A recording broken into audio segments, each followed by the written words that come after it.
തദ്ദേശ സ്ഥാപനങ്ങളിലെ പ്രതിനിധികൾ സത്യപ്രതിജ്ഞ ചെയ്ത് ചുമതലയേറ്റു. കൊല്ലം ജില്ലാ പഞ്ചായത്തിലേക്ക് തെരഞ്ഞെടുക്കപ്പെട്ട 27 അംഗങ്ങളും സത്യപ്രതിജ്ഞ ചെയ്തു. ജെയിൻ സ്മാരക ഹാളിൽ നടന്ന ചടങ്ങിൽ മുതിർന്ന അംഗവും കരുവാളൂർ ഡിവിഷനിലെ പ്രതിനിധിയുമായ സരോജ ദേവിക്ക് ജില്ലാ തെരഞ്ഞെടുപ്പ് ഉദ്യോഗസ്ഥനായ ജില്ലാ കളക്ടർ എൻ ദേവിദാസ് സത്യവാചകം ചൊല്ലിക്കൊടുത്തു. കൊല്ലം ജില്ലാ പഞ്ചായത്തിലേക്ക് പുതുതായി തെരഞ്ഞെടുക്കപ്പെട്ട 27 അംഗങ്ങളാണ് സത്യപ്രതിജ്ഞ ചെയ്തത്. മുതിർന്ന അംഗമായ കരവാളൂർ ഡിവിഷനിലെ പ്രതിനിധി സരോജ ദേവിക്ക് ജില്ലാ തെരഞ്ഞെടുപ്പ് ഉദ്യോഗസ്ഥനായ ജില്ലാ കളക്ടർ എൻ ദേവിദാസ് സത്യവാചകം ചൊല്ലിക്കൊടുത്തു.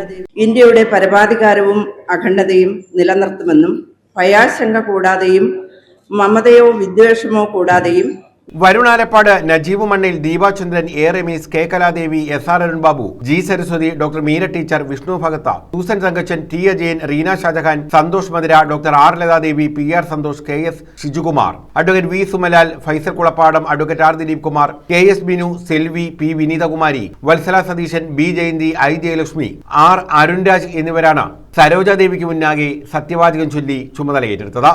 തുടർന്ന് സരോജാദേവിയുടെ അധ്യക്ഷതയിൽ പ്രഥമ ജില്ലാ പഞ്ചായത്ത് യോഗം ചേർന്നു. ADM G നിർമ്മൽകുമാർ, തദ്ദേശ സ്വയംഭരണ വകുപ്പ് ജോയിന്റ് ഡയറക്ടർ S സുബോധ, തെരഞ്ഞെടുപ്പ് deputy collector B Jayashree, superintendent K Suresh, ജില്ലാ പഞ്ചായത്ത് മുൻ പ്രസിഡന്റ് ഡോക്ടർ PK ഗോപൻ, മുൻ ജനപ്രതിനിധികൾ തുടങ്ങിയവർ പങ്കെടുത്തു. ന്യൂസ് ബ്യൂറോ, കൊല്ലം.